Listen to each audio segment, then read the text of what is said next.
just going to talk about United using the state census records. So first of all, here's what we're going to cover.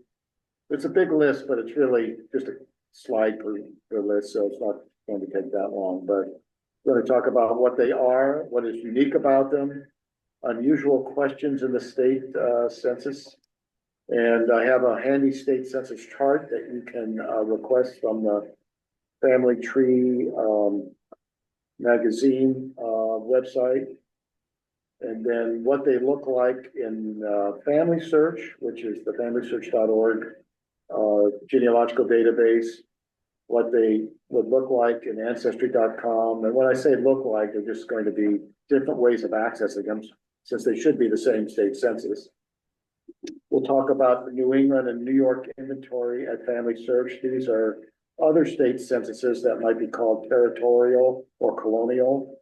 We'll look at an example of an 1865 Rhode Island and New York census, and then mention the 1778 Vermont reconstructed census, and questions on unusual questions on migration and immigration, and some of the unique censuses in the questions in the Michigan and Kansas. And there's another interesting slide that I don't have here that I found this morning that I'll save as a surprise for you.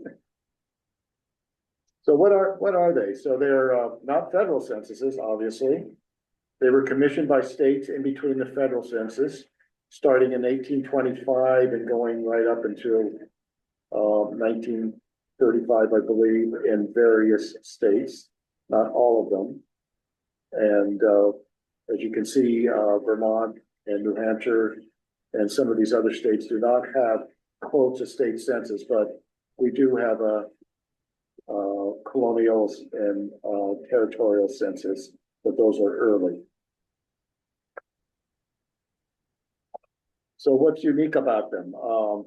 They may include vital records before county or state have reported theirs. They may list the county and or town of birth, may document immigration and migration routes. So you can see perhaps where an ancestor came from, which would then lead you to that location for an earlier, for some earlier research, which a federal census wouldn't usually do. And it may include unusual questions that you wouldn't find in a federal census that might help, break a brick wall, perhaps. Some of the unusual questions are tax apportionment questions, literacy rates, school attendance, and the home library. They asked students if they had volumes in their home libraries, which is interesting to me. A wife's maiden name and church affiliation. Not all of them have these questions, but some states do. So, depending on where your ancestors lived, and it might be handy for you to look at. This is the interesting one that I found this morning. There was a case of census fraud in Minnesota in 1857 where land speculators actually created residence in a place so that they could appeal for where the houses were sold for a lot more, or land was sold for a lot more than in the wilderness areas. So these were fictitious people, and because of that, this 1857 census, Minnesota achieved statehood the next year. But except for this one place in Cornwall City, the rest of the Minnesota census is legitimate, and so it's reliable. But I just found that as an interesting case.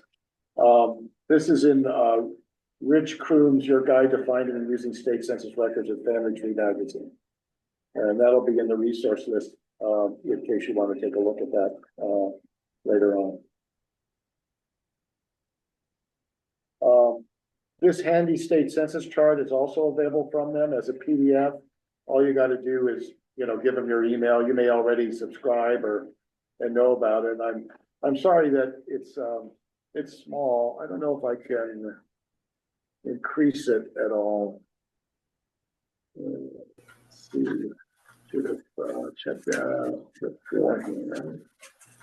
I know that I can, you might be able to on your end, make it bigger as well, so, let's see, disable. On my screen, it's looking very large, but I know that probably on yours, it's not, yeah. Anyway, I'll leave it in, this will be on the, all our PowerPoints will be uploaded to the Google Share folder, so you can download these and look at them more carefully. But what I just wanted to point out here is that you have colonial census, territorial census, and the state census, and it's all listed by state. And it tells you which ones. And this is going to be duplicative of family search and ancestry, but at least this gives you a list. But there's an interesting fact here. I'll see if I can bring it up.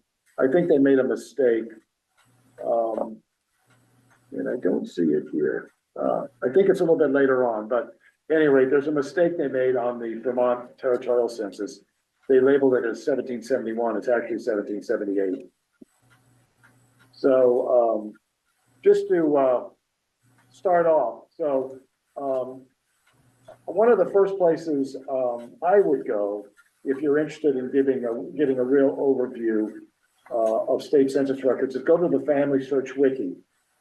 I'm assuming that most of you probably have an account on Family Search, but if you don't, you should do it. It's a free database, and they offer so much more.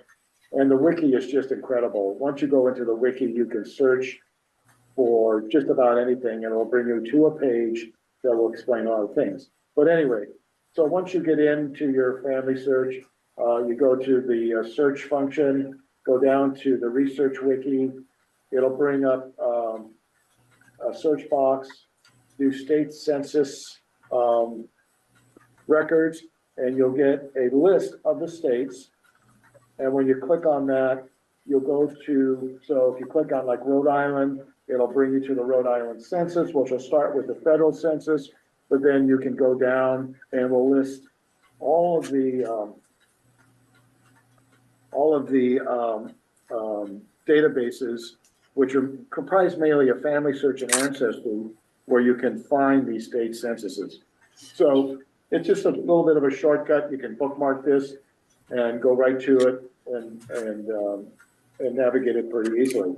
Now, I'd just like to make a comment. Most of these state censuses are in these two sites, but you can run into MyHeritage with a state census, as well as archives.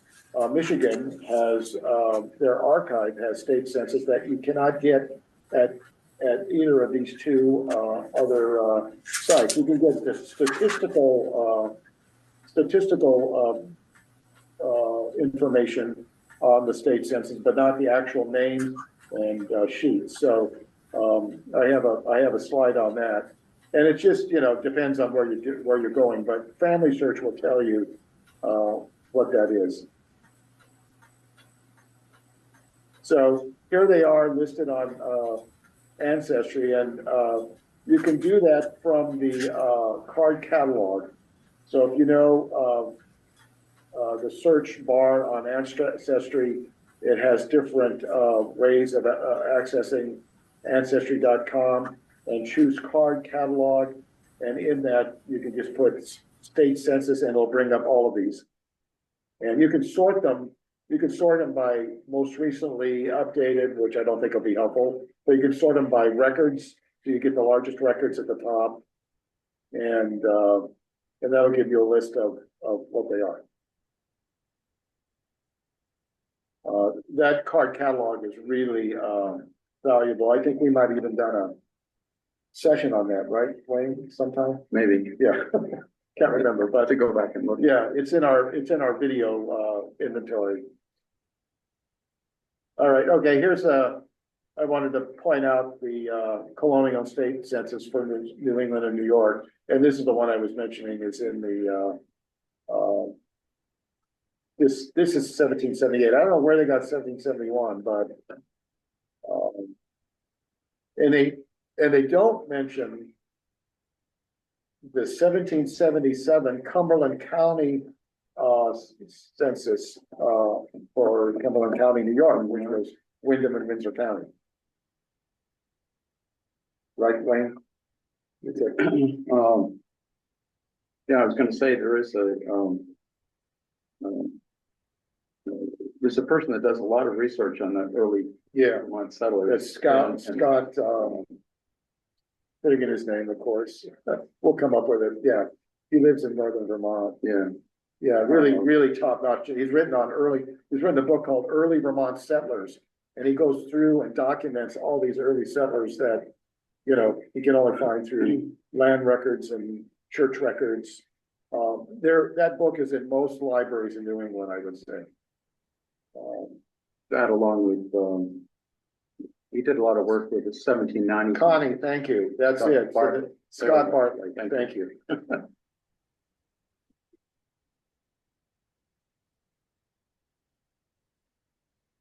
Okay, here's, we'll take a real quick look here. I don't want to spend that much time because you guys can explore this stuff on your own, so, but, here's, the, Rhode Island State Census in 1865. As you can see, it's structured a little bit differently. There's lots of, lots of columns and information here that you may or may not find in, the federal census of 1860 or possibly 1870. But, this one, I mean, it gives you place of birth, but it tells you parentage. So, the parentage may be different from the place of birth.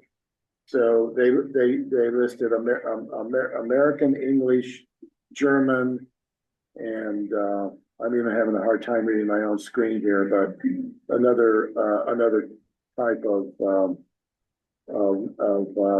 parentage. So anyway, that could be helpful in determining where your ancestors perhaps immigrated from. And below is an example of the 1860 census, so you can see how many more columns there are and more information that you can find. Okay, the next one here is New York State Census from 1865, and again, just showing a number of the various points of access. 1865 identifies for Patrick Shaw, his wife, which many of these didn't do at those early time periods. It tells you number of gosh, I can't read it. Number of something married, number of times married in this column here. So it tells you he was married twice. So that's information that you wouldn't necessarily find in early census. And you can get to this, of course, from those other. They didn't identify the rest of the family. Yeah, until much later. That's right. And here, you know, you have to infer that the person is with his wife. And so there are two wives in this household, so it must be a wife from perhaps a you know, another a son or something, unless he was a bigamist. Possible, they're Mormons, right? In New York. Okay, so here's the Vermont reconstructed census, which you can get from Ancestry, but if you know American Ancestors, they also have a database of incredible wealth mainly New England, records. And they also use this, and I haven't compared them because I no longer have a subscription to, American Ancestors, database, but both Rockingham and Brooks do, so you can search that if you don't from their Wi-Fi access. And, The census records, though, I think are mainly an index, not the actual images. not the images, okay. Yeah, so they, and the Vermont, are compiled from tax, property, renters, voter registration lists, county extractions, wills, and various other town records. So they weren't actually going out and polling people. They're using these from census substitute records. So good point, Glenn. Thanks for that. I should have gone and looked at them. So that's that. Some of the questions on immigration and migration are, so the New York State Census in 1855 in Albany, asked in what county of this state or in what other state or foreign country were you born? So it gives you that, in 1855, that question. And, in Kansas, where from to Kansas did you come from? So that would tell you if they came from another state, and that was 1855 as well. So that would lead you to another place to do that for your ancestors. Yeah, that New York is very helpful for that because of listing the county of, for not just the state. That's right. Not just that they were born in New York, Right, which right. county, and Then you could go deeper into their archives. Yeah, and just looking for birth record or something. yeah, great point. All right, so here's some of the unusual state census questions in Michigan. The marriages, both month and location of marriage that occurred in the previous year. And interesting, as I said, this is available from the Archives of Michigan digital collection called Michiganology. And it's an interesting database. I won't take the time to go, but you can explore it on your own. It looks much different from many of the archival, but it's set up pretty transparently, I think. And Kansas in 1915, individuals were asked to report number of books in home libraries. So there's a column for that. And there's also a column of illiteracy. So you might think that these two columns relate, not proportionally. And then South Dakota, ancestry, education, wife's maiden name, church affiliation, which could be helpful. Hawaii, asked to name the school they attended, and meant to say teacher from the school. And oops, I went too fast there. This comes from Zachary Garceau's Hidden Gems in State Census Records from Vita Brevis.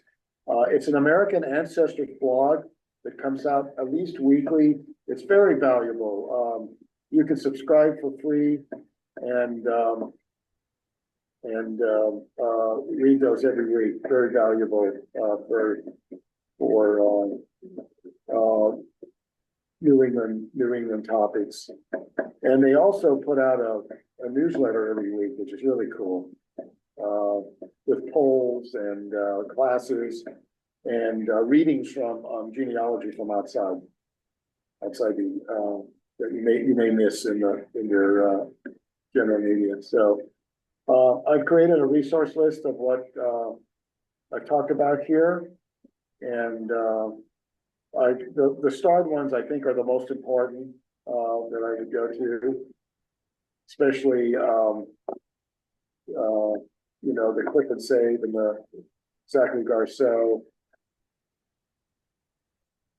And so if you have any questions, you can put them in the chat or email us later if something comes up while you're watching and the video or whatever. And I think that's all I had to say. Okay. Any questions there? I lost track of the chat. So, All right, I was watching that. I won't put this down. Then we have until No, primarily it's people Okay, okay, responding. good. Thank you for about, responding to that question. Well, maybe we'll distribute that, as well. All right, so let me get out of here, so Wayne can get his thing up. Here we go.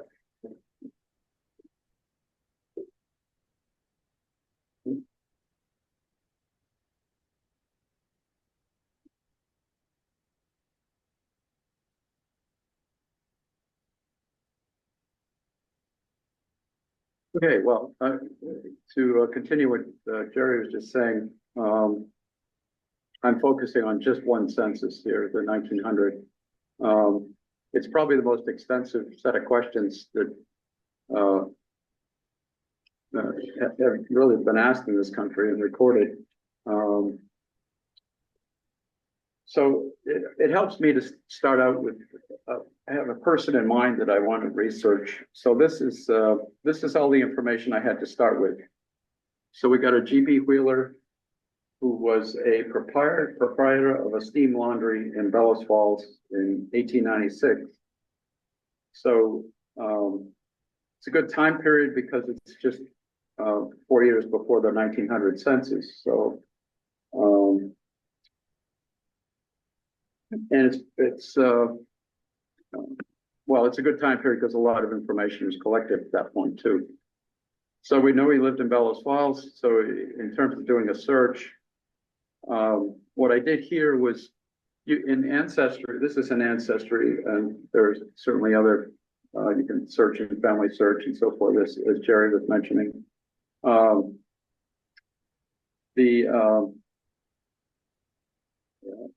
But you can, well, I guess what I was getting at, you can search specifically in the U.S. federal census collection, as opposed to searching the entire thing of Ancestry. So just to illustrate it here, I just put in GB Wheeler. I put that he lived in Bellows Falls, and then from there, you get a list of results, and then you can further refine that. There are these filters on the left side where you can choose 1900s, and then specifically you can choose the year 1900. So we find them in that 1900 census. And then I just double checked. I looked at this happens to be the 1901 city directory for Bellows Falls, and found him listed there as George B. Wheeler, and that's an ad for a steam laundry in the city directory, and then a listing of by all the various businesses in Bellows Falls at that point, in this case 1901, and who the people were involved in those businesses. So that was just kind of a double check. And then from there, I just wanted to point out, as I said, it's a very extensive number of questions that give you a pretty good profile of a person for genealogy. So in this case, Bellows Falls is big enough to be considered a city in the 1900 census, which means that it listed the street and the house number. Of course, the difficulty is we've renumbered a lot of places in town so that the street, the house number doesn't necessarily match up with what's there today. But we'll give you the street, and not too many streets have changed in Bellows Falls. So anyway, the name of the person, it listed everybody in the family as of June 1, 1900. Include every living person. It's interesting, they omit any children born after June 1st. So in other words, the census is supposed to be a count as of that particular date, but the enumerator may not have made it around until after that date. So in this case, they don't count children who were born after that date. Um, again, well, as we were talking just a moment ago, it was fairly late in the federal census that they asked how the person was related to the head of the family. And the 1900 census continued that. And then along with the description. Number 7 there, the date of birth is, I think this is, as far as I know, the only census that asks a date of birth and by month and year. Which again is very helpful in terms of tracking down a person and making sure actually you've got this right person if it's somebody with the same name. Age, marital status. It tells the number of years married, so you can backtrack and try to figure out at least approximately which year they got married in. The other really useful thing is 11 and 12. It asks mothers how many children they had and how many were still living as of the 1900 census. And let's see what else. Well, place of birth, not only the person, but the mother and father of the person. If they were not born in this country, it asks citizenship questions, when they arrived, how many years they were in the country, what their naturalization status is. And then, as you can see, the rest of it, occupation. Occupation is also pretty useful in tracking people, you know, if you're looking to follow somebody in time. And then just, as we saw in some of the other census things, ask me about their education and home ownership. So the next, I just quickly kind of run through what we found out about Wheeler. So we know, well, he's the only laundry in Bellows Falls, so G.B. Wheeler is George Wheeler. According to this, he was living at 93 Rockingham Street. And so it's important to go through and kind of analyze each, collect and analyze each of the pieces here. So here's a little bit tighter view. Says he was born in New Hampshire in September 1851. So again, it would be important to look for a New Hampshire birth record. They were married 26 years, so the place to look would be in 1874 for a marriage record. They had only one child. Well, as you can see there, it indicates that they had one child and she was still living. In this case, she's living with them, with her. She and her husband are living with them. And the other thing to notice is that in this case, they're in the same household with Mary Botel and her son Willie.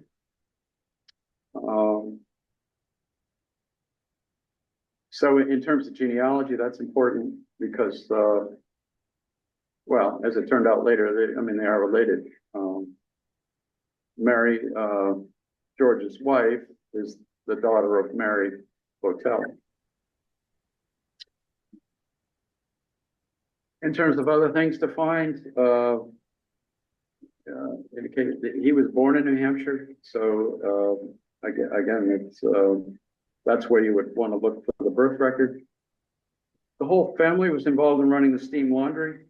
So Willie, the brother-in-law, was listed as a superintendent laundry finishing, and George is working in the laundry, and his son-in-law is working in the laundry.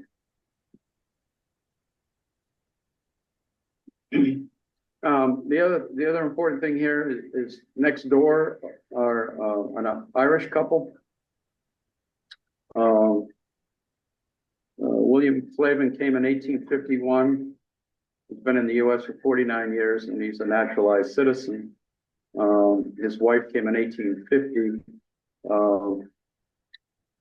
It doesn't list her naturalization status, and I don't know if she became a citizen because he did or not, so that would be something to look at. But anyway, again, an important field for anybody that is looking for ancestors who as well as Jerry asked them the question to start with, I mean, who's the earliest ancestor? I mean, if it was somebody more recent in time, this census could be really helpful in tracking down where to look for the other records. So the immigration records. Yeah, See, naturalization, the application ship for citizenship, manifest, ship manifest, those kinds of things. Yeah, and we did do These something like dates that. would be would be important. Let's see, the last few questions.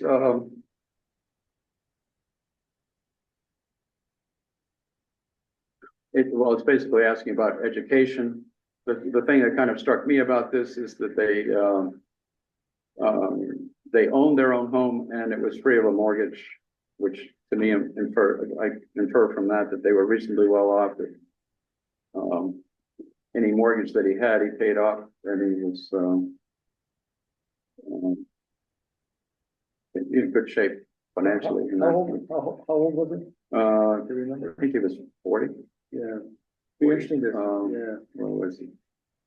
So you don't know his 49. father? He was You don't know who 49. his father was, do you? His father? Yeah. I'm just thinking if there's any inheritance, Oh, like in a probate record or something that might tell you that they got money that could hold up, just thought just. I didn't go that far with Yeah. it, but yeah, I do. Just maybe think about, maybe you got some money that we. You can find, I may have it in here, like a death record, we usually list the parents. And so from there you could get, and see if there's. probate and that type of thing. You doing okay? Yeah, we're good. Yeah, Okay, so I was curious about, I had not done much with these Sanborn maps. They were made for fire insurance companies to determine their risk of giving somebody a policy, basically. But they are kind of interesting maps, especially if you're interested in maps. We can find out where his business was and what it looked like in a two-dimensional way on the map. So to find this, it's at the Library of Congress. Just loc.gov, really easy to get to it. And in this case, all I searched on was just Sanborn maps and came up with several links here in their site. I focused on, once I got into the collection itself, they have this advanced search, which makes it really easy. I mean, you just put in these areas here, choose United States, choose Vermont. You can even narrow it down by county. In this case, I just went right to the towns. So Bellows Falls, you search, and then there were a whole variety. It's not just 1 year, there's a whole variety of years here, but one of the years was 1896. So that was the one I was most interested in. And to see that collection. So there's actually 8 maps, part of that 1896. This just shows you this is the first map. It gives you an overview and an index in terms of trying to find a place. This is a map of the square in 1896 in Bellows Falls.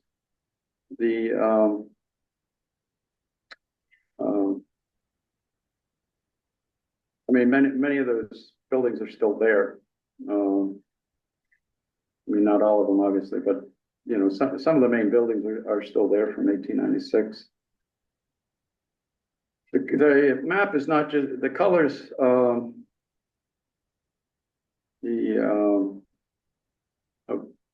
so there was a question popped up about bridges. Yeah, there's, if you could see on this one on the right-hand side, there's a stone bridge going over the canal in Bellows Falls. So it did list the bridges as well. So the colors is not just to be pretty. There's a lot of information in here that I was trying to sort through. So a red building is generally a brick building. A yellow building is a wooden building. In this case, if there's a D in a yellow building, it's a wood frame building. That's somebody's house, a dwelling, versus a business.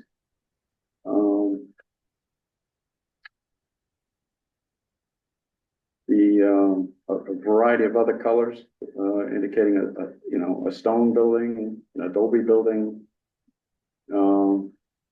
Obviously, they were more interested in the people that bought these maps were more interested in, which buildings were the most fireproof. So there's color there for that.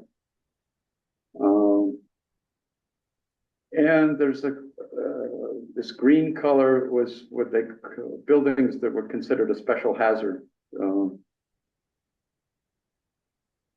And again, the various the little dots indicate brick, the little X indicates frame. So there's a lot of information packed into one of these in each of these maps. This is just an overall key that usually comes with a map. Again, the D is dwelling, the yellow is the wood frame. The number that's in there tells you the number of stories. Or if it's over 78 feet high, it tells you the height of a building. Nothing in Bellows Falls is that high. Or is that high? No skyscrapers. No skyscrapers. Tons of other information in there. Again, if you're into maps and you want to find the map of somebody, that you're looking for, you can really get into some serious detail here. It does give you some a scale. Most of them are an inch equals 50 feet.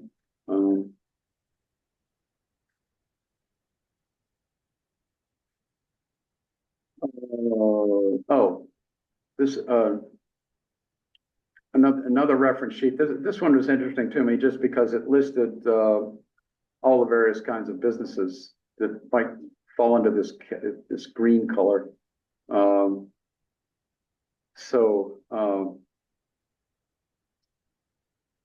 I forget where the laundry ended up in there, but I don't think I'll get to that in a minute. The laundry was a couple of different things. But anyway,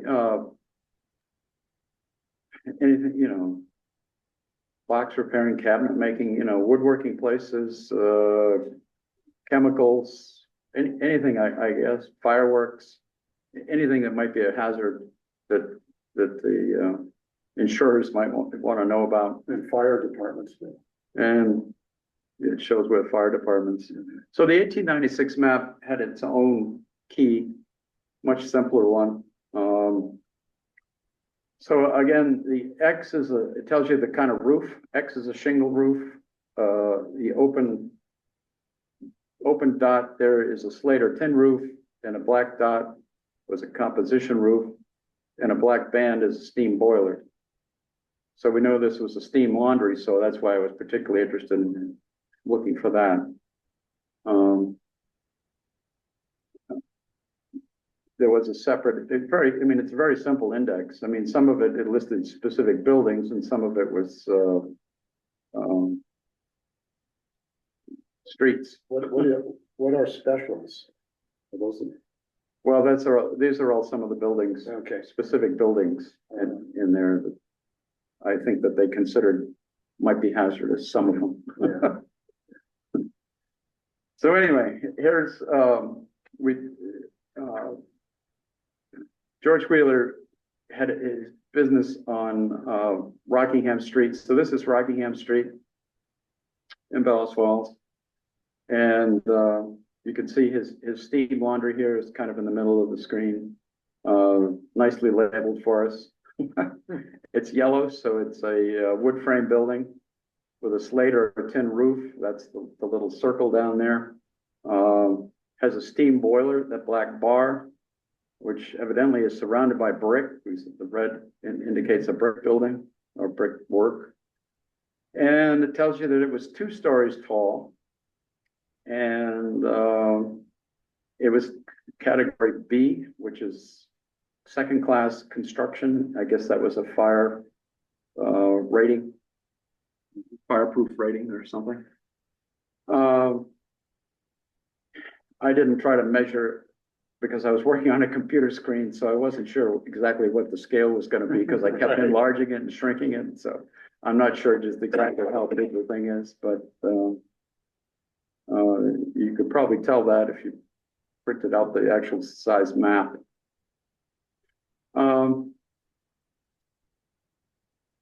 So just anyway, the map just, it kind of led me to other things here.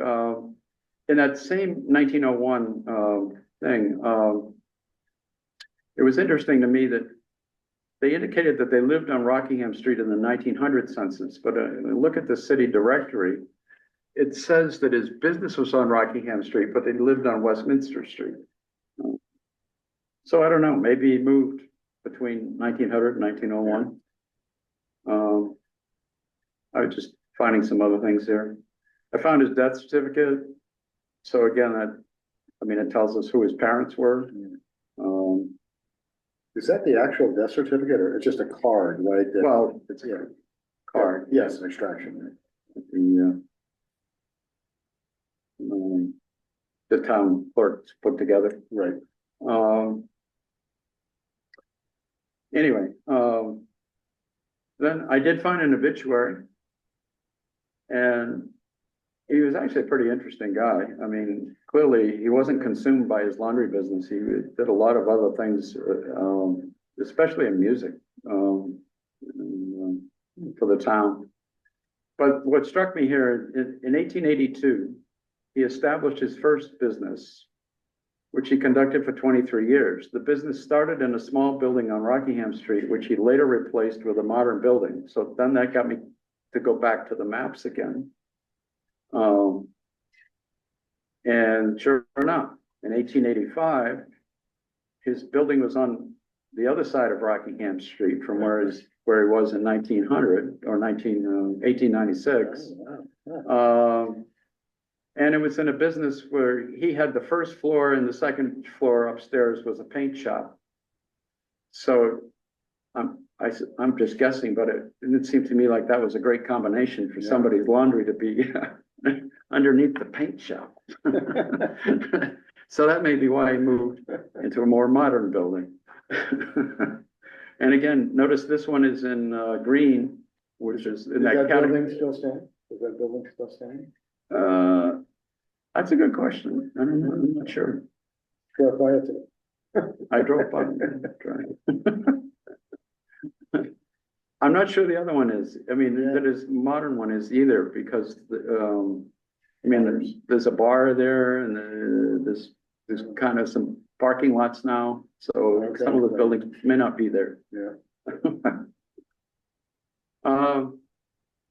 Anyway, so using the obituary, I was able to figure out, where his business was in the 1885. So it's kind of an interesting thing because at least here in Bellows Falls, there were multiple years of these fire maps, so you can kind of track some changes when buildings were built. Just by comparing the earlier maps to the later maps, especially if you were interested, for example, in buying a house and you wanted to be sure that they were telling you, how old the house was, you might be able to go back and just look through all these maps and see.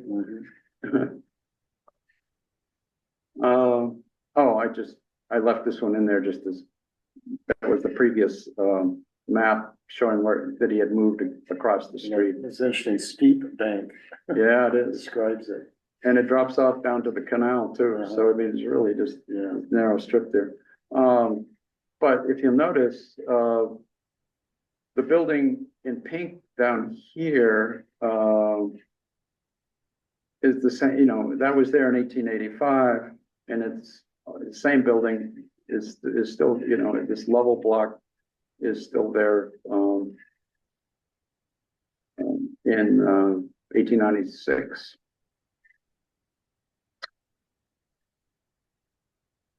So, oh, well, when I was searching for obituaries, it's interesting.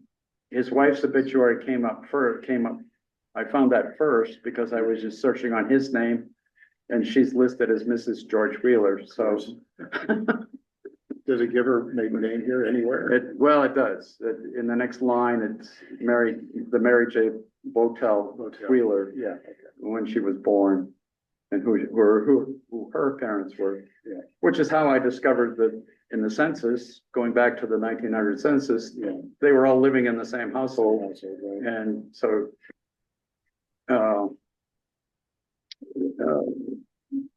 she was there, and her daughter, married to George, was also there in the house in 1900. So, oh, I wanted to just point out, I mean, not every place has got one of these maps. So, for example, if you search on Windham County, there are only four places with maps, and two of them happen to be in Rockingham, Vermont. So I'm just just totally amazed at that. Yeah.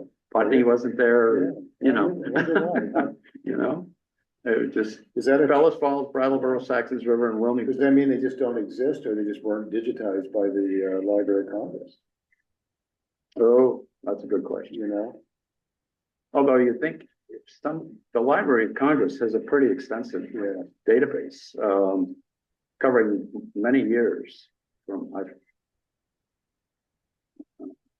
well, at least from 1885 into the early 1900s in Bellas Falls. See, it used to be fee-based that you had to subscribe to them. Oh, you did? Through your local. Oh, right. If you were actually using these maps, right? Yeah.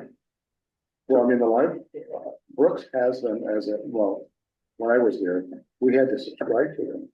Oh, in order to see the map? Yeah, Oh, or the state did. I can't remember now. Vermont did, and we got the licensing from them. So I don't know if this is a change or what. oh, That's interesting. well, all these earlier maps are all there. Yeah. I don't know. Yeah, If they're still making fire insurance maps, yeah, you probably do have to buy. yeah, those, yeah, but the historic ones. So anyway, they may not be available. And obviously, it had to be a place where it was fairly densely populated, where they were concerned about Yeah. fire danger. Yeah, fine. Spread. They would, you know, spread. So that brings the end for me. Yeah, great job. It's amazing what these other record sets that are out there, right? I know. You know, for free. And then you can combine them with census information. Sure, if you guys like to unmute and speak up, or however you want to do it. Stop my share here. Might be doing it with the three buttons. I can't get down. I think I can do it if you want. Can you do it? Yeah, because I'm the host, yeah. It was filling up my whole screen. Oh, you couldn't tell. Yeah. Anyway, Alrighty, any other questions or anything we could, I would like just to make a plug for this book right here. I think I got a choice, I think, a video on, the video's not on, so.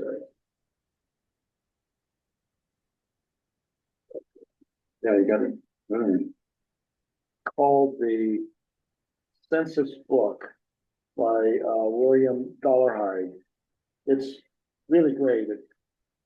250 pages. It goes through every census that was done by the federal government. Not too much here on state censuses, but it fills in so much. So if you really want to dig into state census, I would highly recommend this book. Check it out from your library or ask if they'd buy it.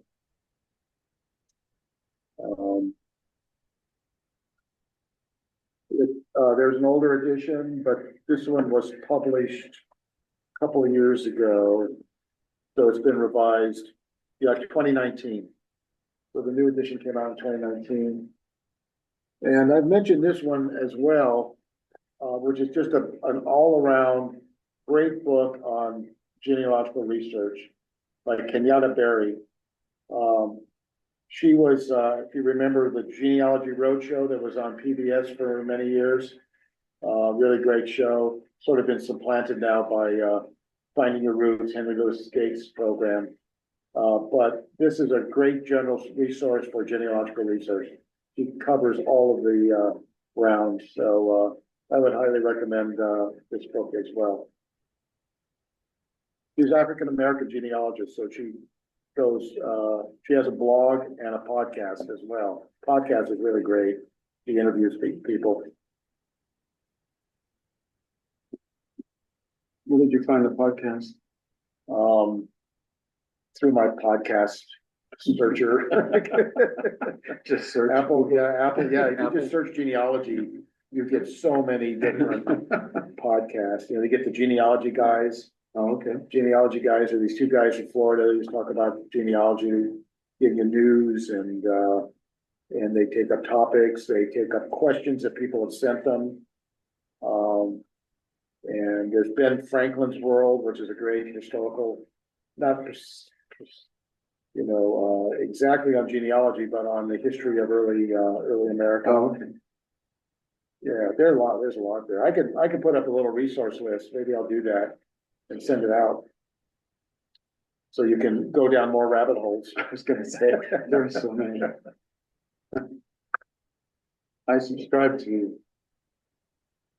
I get emails from people doing, you can subscribe to their, I don't know how you describe it. It's not a podcast, but you can read it. Yeah, Substack, the Substack emails, is that what you're talking about?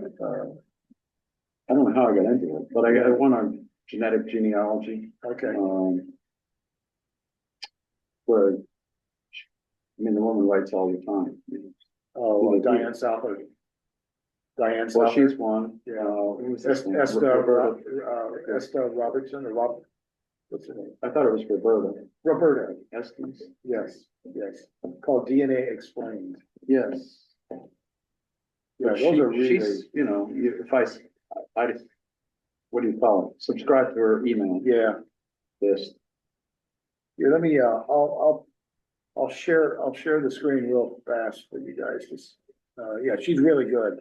And they come out like once a week, something like that. I don't know, has anybody tried out Live Memory yet from MyHeritage? I've tried it, but I've not had the crazy experiences That I did? you've come up with. It'll really, really blow you away. The ones that I've done, you could see, sometimes it'll put in a little motion, Yeah. So you can take your historic photographs, send it to them. They will animate them in an AI way that will just it's really pretty cool. But at any rate, so this, I can show you, this is what her blog post on it. And so this is her mother who stopped dancing before Roberta was born. She never had seen her dance. So this is a still photo. And so she sent it to that. And this is what MyHeritage did with it. It's pretty cool. And of course, we can all see the dangers in this as well. Won't have to go into that very specifically. You had a nice one though. Yeah, let me Your- see if your I can- grandfather. Yeah. I mean, it looked like, Yeah, the people in the picture looked like they were actually really talking to. yeah, I know, it was kind of cool, you know, and all my relatives were saying, what were they saying? I said, I don't know, it's not real, guys, it's not real.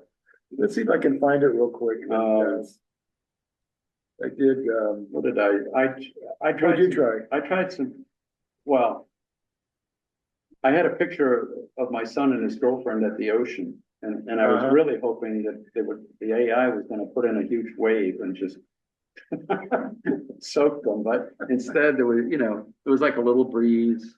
Yeah, Somebody else in the background was, the AI made him walking away, but really? it didn't really do. Not like. Yeah, this is it. So, this is actually a colorized photo of my great uncles, and my grandfather's on the left. This was taken in Carneyville, Wyoming, which is a coal camp, probably in the late teens, early 20s. Those are his two brothers, all from Italy. So I sent them I colorized it with them, then I sent them the photo to animate, and this is what it looks like.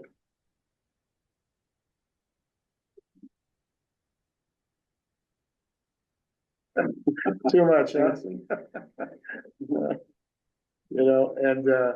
It's weird, and I mean, I could show you a really weird one. Which, let's see if I can find it here. Oh, I might not have saved it, it's probably not worth trying to find it, but, I guess what impressed me about that one was just, it was almost fairly natural, like they were really Yeah, talking to. yeah, each other, that, I mean- where some of them look a little, Yeah. pretty strange. I mean, I never knew these guys at this age, obviously, you know? Right. You know, and so, yeah, I thought they did kind of a neat thing with that, so. Anyway. How do we get off on that? Well, Anyway, we were talking about Roberta. we were Estes. talking about her and then Yeah, you came yeah, up yeah. with the life. She did the whole thing, so. The AI stuff. Anyway, I'm gonna post another question in the chat, and it's for new attendees. If you feel like responding, I wanna ask you about how you came to find this meeting. We did have some publicity, but we don't even have a Facebook page or any social media, so, so at any rate, I'll just send that out there. There's a question from somebody here. A resource for locating covered bridges. Past and present in Windham County.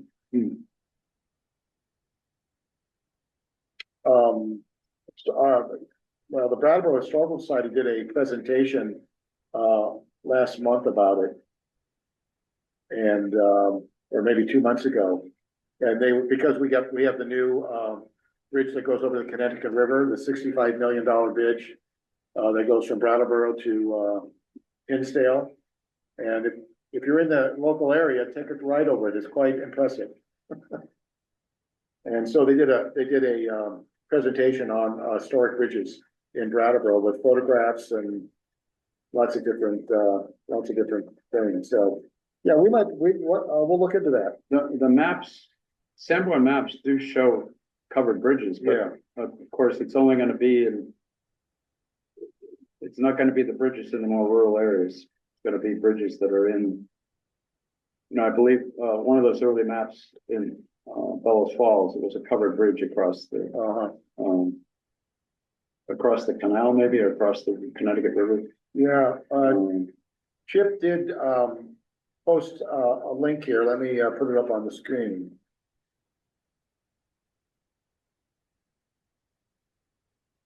There are 21 of them. New England with love. So this is fairly recent, so that's a good start. And they might lead you to some of the sources of where these are. Well, that's a good question, and let's see if we can maybe compile a list for people, if that's really of interest, for most people. Oh, good. Here we got some, go ahead. Did you do that? Conference keeper? I you did. put our thing in I there? put it in there on Oh. the suggestion, from, my, one of the, people who attend my Italian, it's not my, but I attend a Italian research group, from Denver Public Library every month. And, she mentioned that too, so, it's good. Oh, look at, Cindy Bell. I went over the new bridge this morning. Wow. Cool. I've been seeing a lot of bald eagles Oh, yeah. flying around. I mean, outside of on my deck on my house. I live in Brownville, but I live off the whetstone, and I've seen them 3 times. Huh. They circle and they take off the whetstone, and I'm sure that if you're on the bridge sometime, you'll see them, because there are nests down on the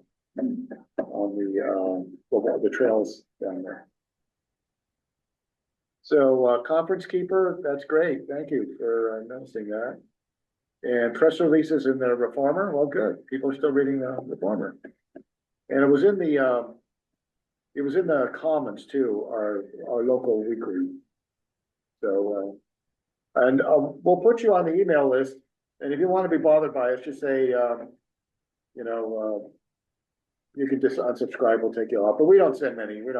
We hit you with one maybe every couple of months. And, hey, John, how are you? I haven't, seen you in a long time. Thank you. It's, you, founded in the Vermont Journal. I think that was, possibly, Ann up in Bellows Falls posting that, maybe rocking that, yeah.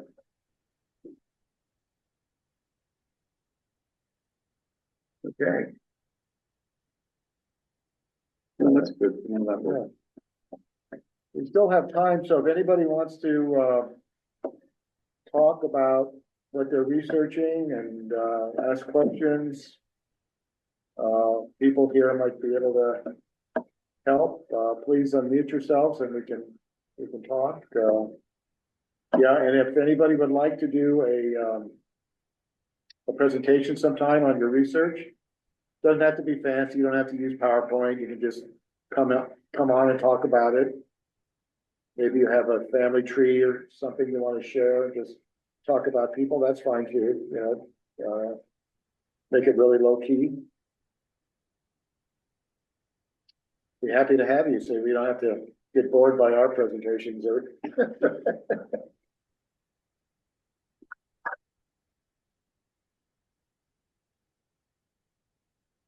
Otherwise, we can, cut off early. There was a suggestion from somebody saying, why don't you limit it to an hour and a half? So, yeah, that's what we're doing. Unintentionally.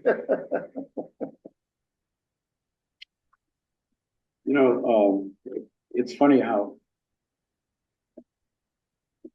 I tend to get off into weird little tangents and looking for people. How does that happen? I don't know. But I found I forget how far back in time. It was in the 1600s. Anyway, I have an ancestor. I don't know how many grades back, probably 8 or 9 or 10 or something, who was a soldier in the Scottish Army who fought in the Battle of Dunbar. Yeah. Unfortunately, the Scottish soldiers were on the losing side of that battle. The English took over. And actually, this was Cromwell's army. He survived the battle, and then they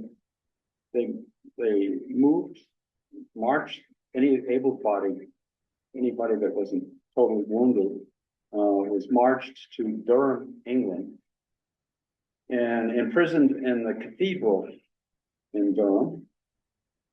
And later there was a castle there as well, which I actually stayed in one night. Anyway, I found him as I was researching him, and then I realized that he was one of these soldiers that England took the most able-bodied of them, the ones that survived the battle. A lot of them died of illness afterwards because of the poor conditions and poor food. No, almost no food. No antibiotics. So yeah, and no antibiotics, and so England put the prisoners to work. And in his case, he and about 150 others were put on a ship called the Unity and sent to Massachusetts. And many of them were working in the ironworks, the Saugus Ironworks in Massachusetts. Some of them were sent into Maine to cut tree, lumber, make lumber. So these were quotes prisoners? So they were all, yeah. So they were. They didn't send them to Australia. I didn't go to Australia at that time. No, this was 1650, Yeah, sure. not 1850. Good point. So it was basically slave labor, I mean, but they had a time limit on their sentence. So it's a fascinating book that I'm reading. Primarily, it's an archaeology. I mean, it almost. I mean, I assume it's probably somebody's PhD or something. What's it called? The title? Can you remember? Lost Lives and New Voices. Is it recent? Yeah, pretty recent book. It's not easily available. Oh, You can get it through interlibrary. Interlibrary. I got it from a library in Massachusetts, in Maine. Lost Lives. So they did some fascinating and Lost Lives and New Voices. So I was interested in the New Voices part because I wanted to see, he was listed in there as, because they came up with a list of these prisoners who were put to work in Massachusetts. Most of them never made enough money to go back to Scotland. And in some cases, they had wives and children in Scotland and got a new family here. Right. Just remarried and did it. It's amazing what they can find though they did an archaeological dig and in Durham. And they analyzed all the bones, the teeth and so forth, and they could literally tell what part of Scotland they came from and where they might have moved in Scotland. I wasn't as much interested in the archaeology, but the New Voices part of it was that they described what happened to some of the men who were imprisoned in Massachusetts and put to work there. Yeah, I found it. Anyway, I mean, Yeah, it's that's cool. sideline, it's a tangent of It's researching one person, and then I Right. found all this other stuff about I'll put it in the chat. I forgot. It's a whole series of. I mean, it's Yeah. not just one author. It's Yeah, it's there it is. group of Christopher, researchers, basically. yeah, Christopher Gerard, Pam Graves, Andrew Millard. And I'll put the link to the WorldCat so you can see So anyway, which libraries. If you have any Scottish ancestors that go way back, you might want to check out the book. Yeah, it sounds See if really they interesting. arrived on the Unity. Yeah, mass burials at the construction site in the city of Durham in northeast England. Yeah, I think they were So, building something and then discovered all, this grave site. And stop the building so that they could, archaeologists could work. so Sharon has a question. Can I search for a name in a newspaper? Yeah, How do you do that's it? a good. Newspapers.com. We're talking. Well, newspapers.com.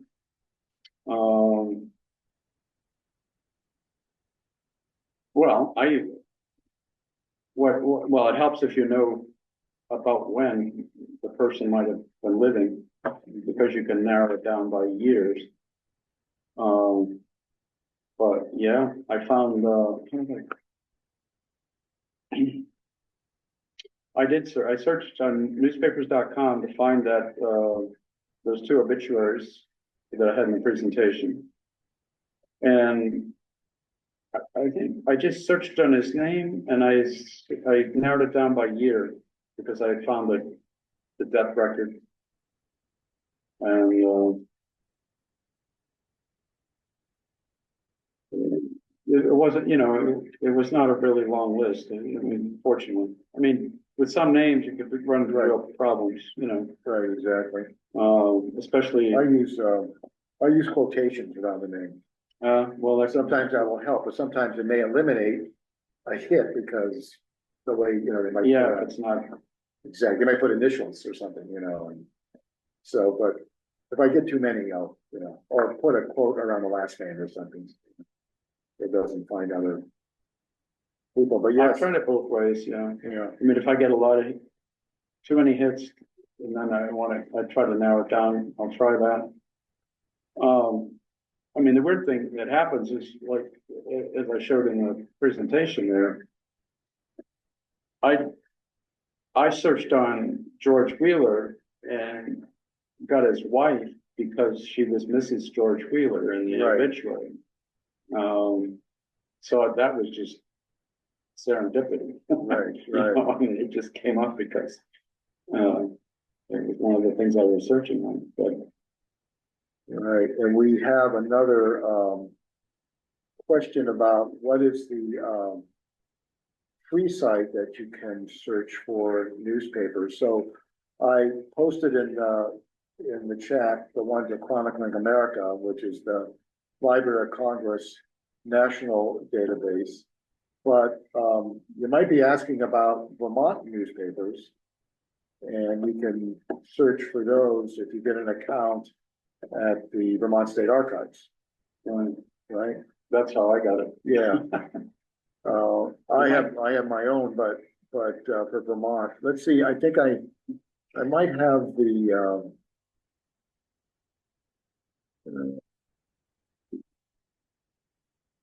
might be able to find it. Chronicling America is good for especially earlier papers. Earlier, right? And I think now they do cover every state. New Hampshire was a holdout for a long time. Yeah. They finally got some New Okay, Hampshire newspapers. here it is. It's called Newspapers of Record.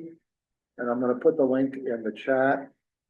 So all you gotta do is, get an account with, Vermont.gov, and then that'll allow you to, good, okay, Cindy, great.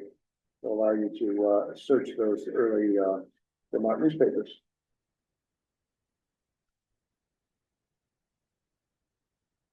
Most of the sites are fee-based, so Yeah. it's tricky. There, In fact, it's one of the annoying things that MyHeritage does now. It'll send me an email saying, we found yeah, your right, ancestor and then, in historical records. And then it turns out right, it's in newspapers called Right. Old News. old news, right, which is, yeah, But, they want you to buy. but then you have to subscribe to Old News Yeah, it's a marketing in point. order to see it. There's also, many towns have digitized their own newspapers. And they use something called Advantage. And, you can go to a town and they'll have their newspaper digitized, which you wouldn't find in newspapers.com or in Chronicling America. I used to have that site, that would do that because I have so many bookmarks now that sometimes. That's a good point, though, because I've had some luck looking to go to the library in whatever place you're researching. Right. Yeah. For example, I spent a lot of time, for example, in the Brooklyn, New York Public Library collection, because it's the same deal. I mean, they use newspapers.com, Yes. but you can use it for free to search the Brooklyn Daily News, Right, or whatever it was, right. something like that. And The Brooklyn newspaper. right, and states have done the same thing, for instance, here's, Not every library does it, but Right. it's worth checking to see if the library, if the library in a place that you're researching actually puts the newspapers on their Right. website. here's the Digital Library of Georgia. Georgia Historic Newspapers, you can browse by county, whatever. Colorado has done the same thing, Wyoming has done the same thing. Those are state projects. I think run by the state library. The state library is also a really good, place to check, in a particular location. So, there's lots of points of, access.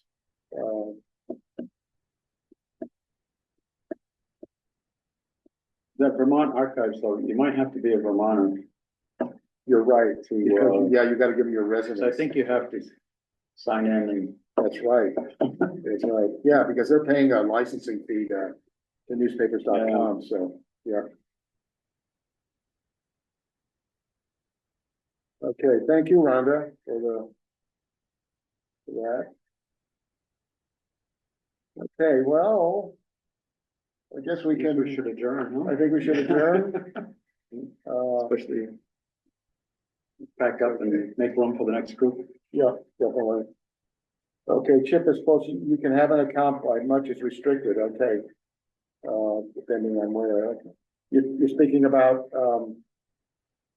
the state newspapers.com? Okay. Yeah. All right, so, we'll send out the video to everybody once it's edited and then, ask about, the next time. I don't know, Wayne, do we have some ideas about when we might want to do it? Oh, when? So Well, we're, we could do it in March. March? After, Roots Tech, maybe we'll Yeah. come up with some inspiration. Or Yeah. anybody is welcome, as Jerry said earlier. right, If you've attended a presentation, you'd like to share what you've learned. yeah, definitely. That might be a cool thing to do. So March of, so after town meeting, after Roots Tech, so we can, so this is the third Saturday in January? Yeah. So third Saturday in March would be the 15th. Oh, right. We can make that a tentative date. Does that sound okay to you?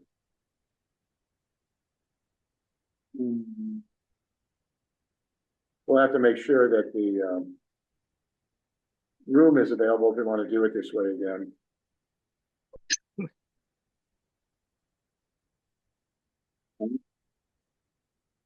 I'll put it in. Yeah, we could try. Okay, We guess we should check with the library. we'll check with the library and we can confirm with everybody.